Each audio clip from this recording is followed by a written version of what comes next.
folks, Rebecca back for episode 52 of the Quintuple M, the Monday Mr. Money Mustache Motivation. This episode's going to be a little bit of a longer one. Sorry for that, but I'm actually reading 2 articles this time for this episode. So, to keep it as short as I can, we will dive right in. First article here comes from September 15th, 2011, A Brief History of the Stache. How we saved from zero to retirement in 9 years. I have been asked many times to provide some more gritty details on how I became Mr. Money Mustache at such an early age. Commenters and email writers have asked me to provide salaries and savings amounts through the years, as well as describe any windfalls or unusual maneuvers that made it all possible. I have hesitated to share the details until this point, mostly because I didn't keep a written record through the years and it seemed pretty complicated and imprecise in my mind. Also, it's embarrassing to walk around in your monetary underwear in front of thousands of people. Yeah, that's true. Although I don't have thousands of people as my audience, so there's that. But fuck it. Many financial bloggers have graphs of their net worth right on the front page, so the least Mr. Money Mustache can do is provide a vague summary of some ancient history. And for my own benefit, it is worth sorting things out just for the record, so doubters can be convinced, voyeurs can be entertained, and aspiring mustachians can compare their own progress. So here it is, my best effort at retelling the story. From the fresh-faced new graduate in the early days of the internet, right up to the leathery and bossy carpenter with gray hairs in his beard that types for you today. Year 0, 1997. The full-time working career begins. Mr. Money Mustache has just finished a grueling computer engineering degree and is now ready to party. He gets right to work in early May, skipping even the university graduation ceremony because he doesn't want to miss any work. He had already moved to a new city 300 miles away from the university. Age 22, starting salary $41,000. Student loans 0. Due to low spending, about $10,000 of help from parents and scholarships, and good high school and summer jobs. But absolutely 0 net worth. No bank balances, never owned a car, just a bike, a backpack, and a diploma. Year 1. In this first year, I foolishly started out by buying a 3 years new 1994 Ford Probe GT sports car for $16,000 with tax. And I borrowed money from my older sister to do it. What a clueless young man. It took most of the first year to pay off that loan. I also flaunted my new salary around town with frequent bar and restaurant hopping, purchases of computer equipment and furniture, accessories for my car, and a trip to a resort in Mexico. Fortunately, I did enroll in my employer's retirement savings plan. I also worked like a crazy company slave, enjoying weekends and late evenings in the office. Because of this and a rising tech market in general, I got a raise to $57,600 at some point in the first year, resulting in a year 1 stash of $5,000 in a retirement account. Year 2. Through both of these first 2 years, I lived with roommates by sharing a series of nice houses, which we called Nut House 1, 2, and 3. The rent averaged about $350 per month, plus some negligible share of utilities. With the unnecessarily expensive car paid off and the higher salary, I was able to save more. $5,000 into the retirement account, $3,000 into an employee stock purchase plan, and $10,000 in cash. Year 2 stash, $23,000, $13,000 in cash and shares, $10,000 in retirement. Year 3, this was late 1999 and both the job and stock markets were on fire. I got a new job and moved to the United States for a salary of $77,000. I drove the old Probe GT down to Boulder, Colorado and used the local newspaper to find another nice roommate situation, so my rent was only $400 a month. I decided to buy a house, but was disappointed to learn that I would need $47,000 in cash for a down payment on a starter home, which would cost a minimum of $235,000. I cashed out the stock purchase plan shares from year 2, which were now worth $10,000, and saved up a few of my new higher paychecks. After a few months in the new job, I had the $47,000 down payment. By that May, I closed out the year by moving into my first house. Year 3 stash, $67,000, $47,000 in home equity, $10,000 in retirement, and $10,000 in cash. Year 4. At this point, my future wife finally graduated from her longer and more meandering education up in Canada and decided to join me in Boulder. She drove down in her 1993 Civic hatchback and hunted for a job.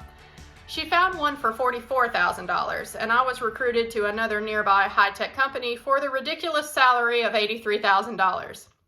Now things were getting crazy in the income department, although we weren't thinking about early retirement yet. During vacations, we toured much of the U.S., including Hawaii, and took a trip to Australia and New Zealand at some point too. I saved 20% of my salary into the 401k, and I got a $5,000 match from the company, as did the girlfriend. We both started Vanguard accounts to capture any extra cash. We also made some extra mortgage payments occasionally. Year 4 stash, $150,000. Year 5, we were still hardworking career beaks at this point, so we both scored raises. I earned $100,000, including company bonuses, and she earned $60,000. I was also working heavily on the house renovations this year. We hosted many great parties at that house, and life was grand. This year, I foolishly took a $10,000 step backwards by buying a brand new motorcycle with some of my easy earned cash. But the investment gains on stocks started accumulating, adding about $10,000 to our earnings this year, so we still ended up increasing the savings by close to $100,000 after tax. Year 5 stash, $250,000. Year 6, salary went up slightly because of an unexpected company bonus, and girlfriend earned a raise to $65,000 as well. And we didn't buy anything silly this year. In fact, I finally wised up and sold my car, and we became a one-car couple. I didn't miss the second car for a moment. Investment gains on the existing savings contributed another $20,000. It's complicated to remember what portion of income was taxable salary and what was non-taxable gains from inside of retirement accounts and such. But a reasonable estimate of the total is year 6 stash, $365,000. Year 7. No increases in salary, but similar amazing earnings and moderate spending combined with $30,000 of investment gains. Year 7 stash, $490,000. Year 8, a raise to $70K for the now wife. Meanwhile, I actually switched to the 4-day per week work this year in exchange for a 20% pay cut. My first test of the waters of early retirement. But it was still a bumper year for me due to cashing out stock options, stock purchase plans, and annual bonus. My earnings must have been something crazy like $125,000 this year. Investment gains, $40,000. Year 8 stash, $600,000. Year 9, I quit my job, and I start a small house building company as a semi-retirement job. It earns me about $50,000 in the first year, and wife still works for part of this year until the baby comes, earning $60,000. In addition, we move to a new town and buy a cheaper house, renting out the first house for a very high positive cash flow due to a low mortgage and its increased value. At this point in the accounting, we will add in the appreciation of this house, which is about $100,000 after subtracting for the cost of the materials I used to renovate it. About $50,000 of this was due to market appreciation and $50,000 due to renovation appreciation. Investment gains continued at about $35,000. Year 9 stash, $720,000. Sometime during year 9, we declared ourselves as retired as we quit full-time work to care for the baby. The rent from the previous house was more than covering the mortgages on both houses. However, part-time work also trickled in after the first few months of baby raising. Eventually, we moved one more time to our current house and had 2 rentals. Eventually, both rentals were sold and the gains were put elsewhere. And I became even wiser and sold my motorcycle to free up both cash and garage space for my greater love, my workshop. Year 10 stash, $800,000 or so. Mixed in with those later years, but left out for clarity, was this house building business of mine. It was a firecracker of success in the first year, then a fire hose of disaster in the second year. I'll save the details for another time, but the end result is happy. I'm just stuck with one newly built house that is tying up a certain percentage of our retirement savings while yielding a nice $2,400 in monthly rent. Nowadays, I do not build full houses and try to sell them. I closed the old company, and the missus and I started a cozy new 2-person company that does whatever we want it to do. custom renovations and finish work only for the local nice people on my side, and real estate sales for the local nice people on her side. This low-stress career agrees very well with us and keeps me from sitting on the couch typing to you all day. Some people will say, but wait, you just said you still work sometimes. That's not retirement. Internet retirement police.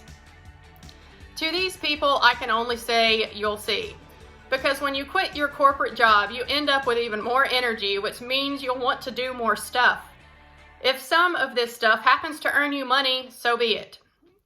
I define us as retired because that is a novel word to throw around for those under 50 that sounds much more interesting than financially independent. Also, the cash flow from investments is much higher than our spending. So work is only done for fun and on our own terms. For example, this year I stopped taking on carpentry work altogether for most of the year and just started typing this blog and doing other unpaid work like school volunteering. Other years I may accidentally earn hundreds of thousands of additional dollars by starting another company. Who knows? Even then, Mr. Money Mustache will still be retired. So there. Yes, I agree that retirement needs a new definition. People get the wrong idea when they hear that word. Retirement to me just means that you're able to do what you want with your time. Anyhow, moving on. Since year 10, several more years have passed, and because the rental house pays all bills and we still do some work on the side when the boy is in school, the investment gains and income have just been building on themselves. We also paid off the mortgage on the primary house. So even if we refuse to let ourselves do any more enjoyable part-time work from this point onwards, at some time in our lives we will either have to drastically increase our spending or more likely do some generous and worthwhile things with the surplus of money to put it to good use. Isn't that weird that I would rather give money away completely than spend it to hire a bunch of guys with noisy gas mowers and leaf blowers to cut my lawn for me every week so I could sit inside and watch them? Yes, folks, I point this out to show how frugality can grow on you to the point that you'd rather live in an efficient and self-sufficient life even if money were not an object. I'm sure the questions will come about where these investment gains came from. I don't remember exactly, but I do remember doing a bit of accelerated buying of the S&P 500 during the big tech recession in the early 2000s, as well as a few buy sales of Cisco stock when it went down to $7 and subsequently recovered to $30.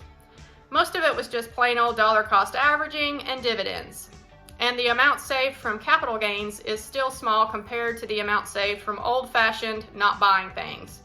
The fundamentals of this plan mostly involve the two of us living on a shared $30,000 to $40,000 of spending money per year, including housing costs, and saving the rest. The biggest single factor producing this low living cost was probably deciding to live close to work and not commute excessively by car. Other people will scoff at the high salaries involved compared to the U.S. median level. I won't deny that. We had it easy, which is why we retired in our early 30s. But many people I currently know earn much more than us, and software engineering salaries are much higher than they were when I quit.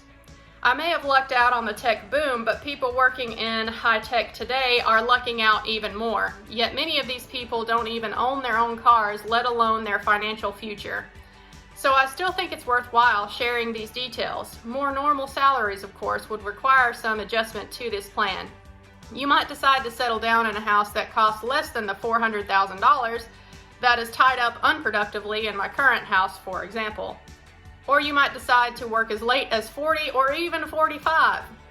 But in my almost middle income situation, retirement is something that could be earned drastically earlier than age 60 to 65 if you start early enough.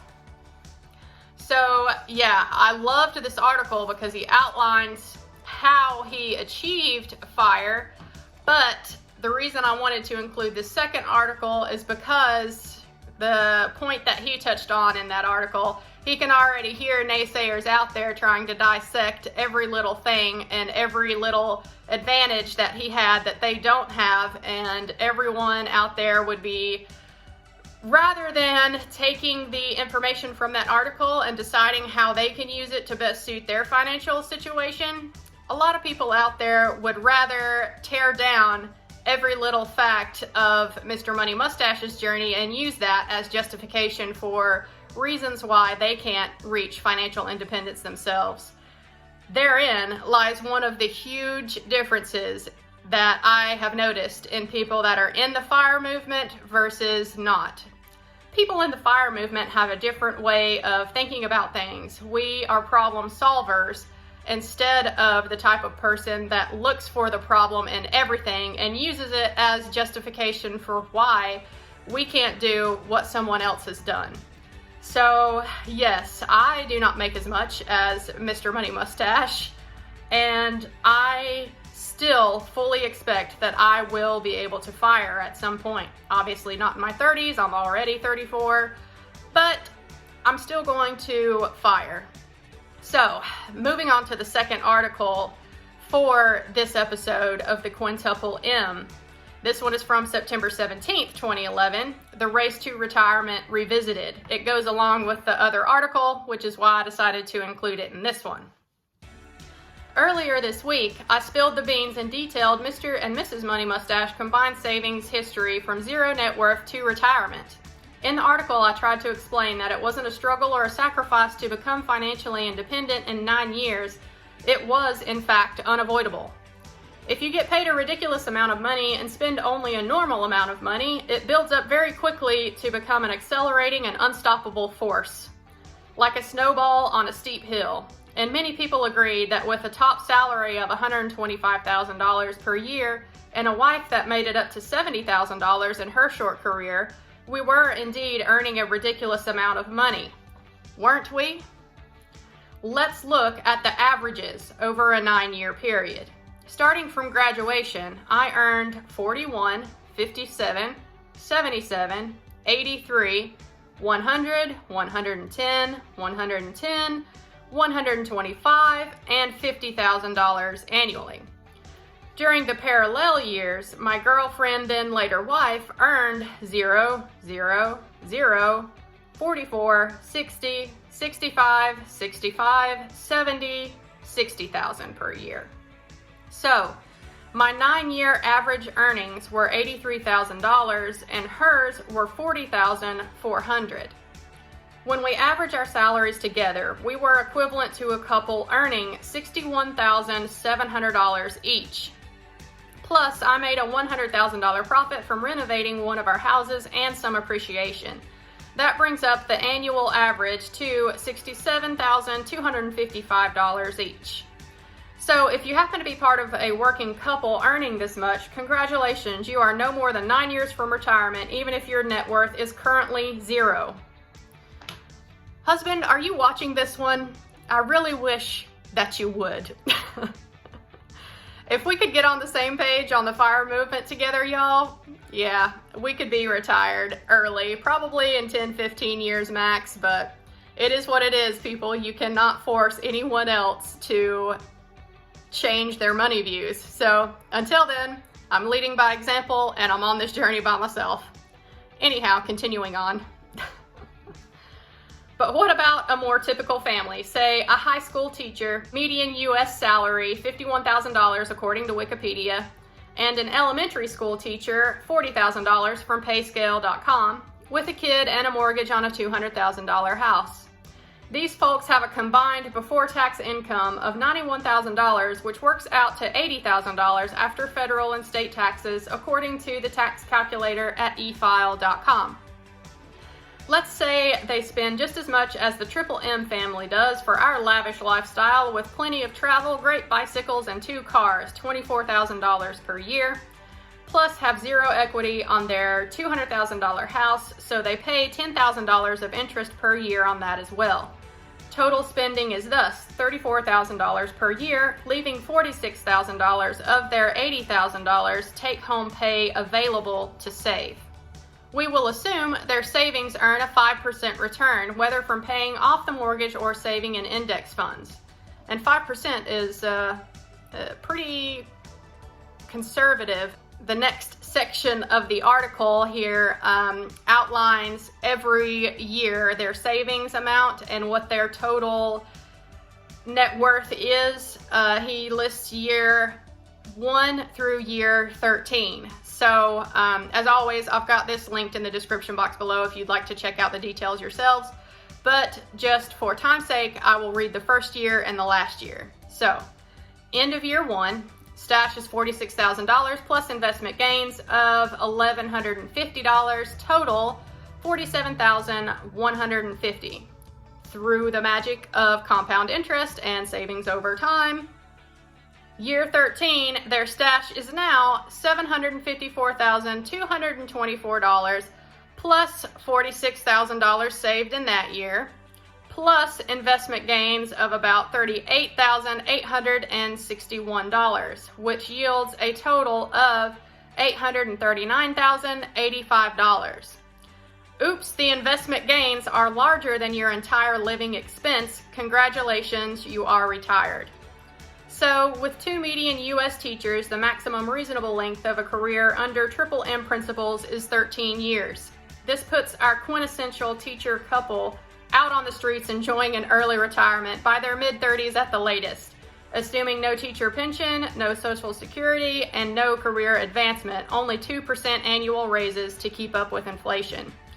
It's just basic math, but it's a very happy type of math since it means that even for an average middle-class salary, early retirement well before age 40 is not at all an extreme goal. So yes, guys, he lines it out here with more average salaries. So it's possible. I think the reason why more people don't do this is multifactorial, of course. But the biggest one is just a lack of financial knowledge. There's so many people out there who may have a basic understanding of compound interest, but they really don't fully understand what it can do for them over time. Or also, they may not fully realize the definition of opportunity cost. I was in that boat in my 20s. I knew basically what compound interest was and that it was a good thing and that I should invest in my retirement accounts at work. So I was doing that up to the match, so I thought that I was being financially responsible. Well, in my 20s, what little savings and retirement that I had managed to save up, I changed jobs twice, changed careers, went to college twice, moved more times than I care to remember. And each time that I left a job, I used whatever life situation I was in at the time to justify cashing out my retirement plans. Yes, that has probably been my largest financial mistake in my life, is doing that not once, but twice, because the opportunity cost of just letting that money sit there and compound over time. That's what I should have done. I shouldn't have cashed it out. You know, at the time, I remember thinking, well, this, retirement money that I've saved, it isn't a whole lot. I think the most that I had in one of those work retirement accounts was about $6,000. But still, being in my early 20s, even if I had not done anything with that money and just let it compound over time, who knows what it could have been by the time I actually decided to retire. But I didn't know about compound interest fully and opportunity cost fully, and it had never even entered my mind that the early retirement was an option. To me, the way that I was raised, you were just raised to pick a good career, go to college, work that career until you reach retirement age, and try to save and have a decent retirement at retirement age. So I didn't even realize that there was any other options possible. Also, people, especially in America, are raised to be such consumers. We mindlessly consume. Maybe some of us have a thought to save a little bit of our income, but we look at things as, okay, here's my income, I'll save a little bit, how much left do I have to spend?